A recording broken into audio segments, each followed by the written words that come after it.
In this video, I'm going to show you how to replace the wiper transmission linkage on this Ram 2500. Let's get started. First step is going to be removing the wiper arms. If you look right where they mount here, you'll see a little hook or a tab. If you pry on that, sometimes it's a little bit stuck, pry on that, you can lift the wiper arm up, and that should allow you to pull it off of the wiper transmission. Now you want to pay attention to how it's mounted, in which direction. This has a cutout here so you can kind of estimate it. I also have quite a bit of dirt on the windshield, but you can also put down some tape or basically just estimate where it was once you put it back on. That way it doesn't hit the cowl or go over when it wipes. Do the same on the other side. In each corner of the cowl you'll see a T25 screw. Remove it. Do the same on the other side. With the hood open, along the bottom you'll see some push clips holding on the bottom of this cowl onto the firewall. So you're going to want a trim tool and pry all those push clips out. Some of them might break, in that case we'll have to replace them. Just go along the entire surface and remove all of them.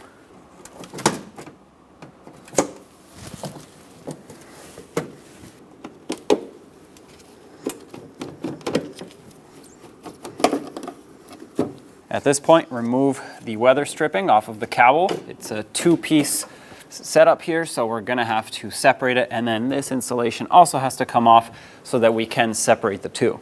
This has some more push clips that we'll have to remove, 4 of them to be exact, 1 on each side and 2 in the middle.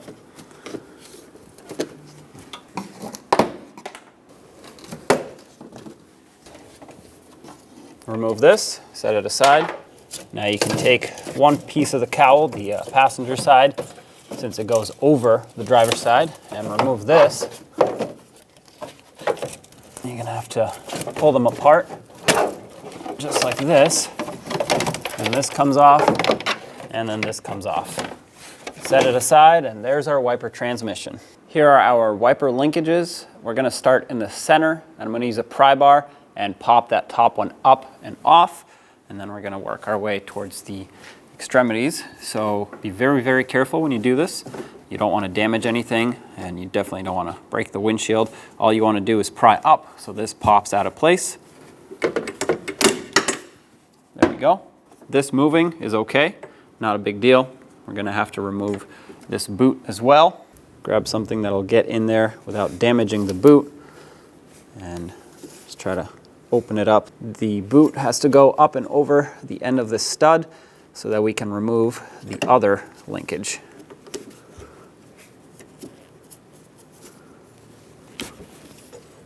Okay, set this aside. We do have to reuse these unless you have new ones.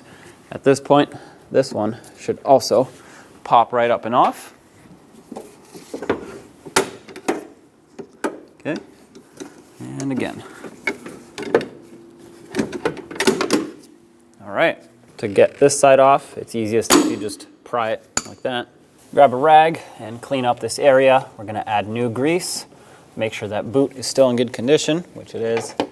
You can use pretty much any grease. I'm using silicone paste. Silicone paste tends to agree with rubber and plastic. It doesn't deteriorate them over time. I know I put a little bit extra in there, but that's okay. It'll just come off after I install this. And you can either press it right up against here and pop it in. That should work very nicely like that. Or you could use some large pliers and squeeze it together, which I will do just to ensure that it's on. Yep, so that's popped on. I'm going to wipe off the excess grease. This operates nicely, very smoothly. So right in the middle here on the motor, I'm going to wipe this shaft down and lubricate this also with silicone paste. Once again, you can use whatever grease you have, that'll work here. I'm not going to put a lot, just enough to provide some lubrication, not just for when it slides down, but also long term so that the wipers can operate. If the area is dry, it will squeak, and obviously that's not a pleasant noise to hear while your wipers are going. Press this down. To get this over, I'm going to use a socket and a hammer. Just tap it down. There we go. That's nicely seated. Perfect. Next, don't forget the boot. Slide this over.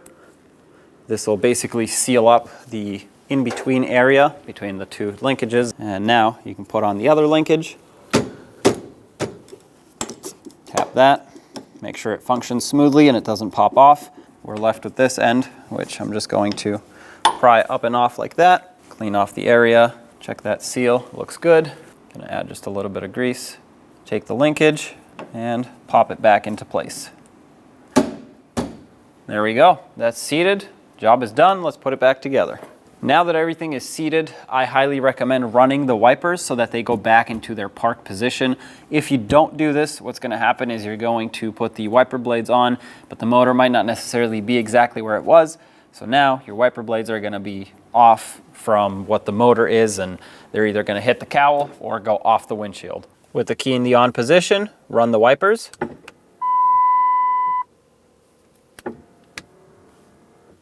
This should basically put them back into their park position.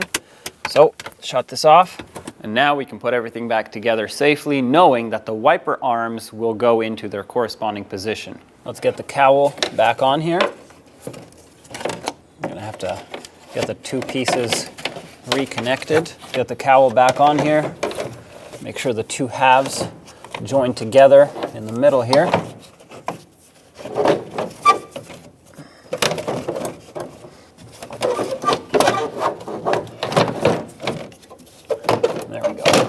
There we go.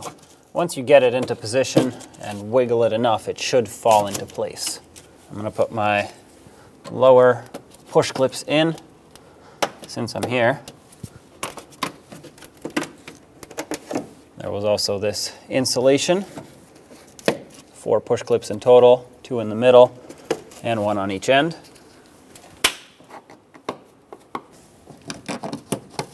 And then of course the weather stripping. Try to center it up before you actually push it down. And the 2 screws on the end. Don't tighten these too much. They're holding on to this plastic piece. They are screwing into metal, but you can crack the cowl if you tighten them too much. And 1 on this side. Let's get the wipers reattached. It's easiest if you flip this arm down and have it lined up already, and trying to just, there you go, press it into place. Wiggle it to make sure it's set in, and it is. The lock clicked. Let's do the same on this side. Get it in position, open up the lock, press it down. There we go. That clicked. However, it is a little bit too low for my liking, so I'm going to take it back off and move it up 1 notch. This whole thing is splined here, and that is exactly where it was before. So that's perfect. Now test everything out and make sure everything works. When only the best will do, demand TRQ. The only company that lets you view before you do. TRQ is committed to offering the highest quality aftermarket auto parts that are engineered for peace of mind. Thanks for using and viewing with TRQ.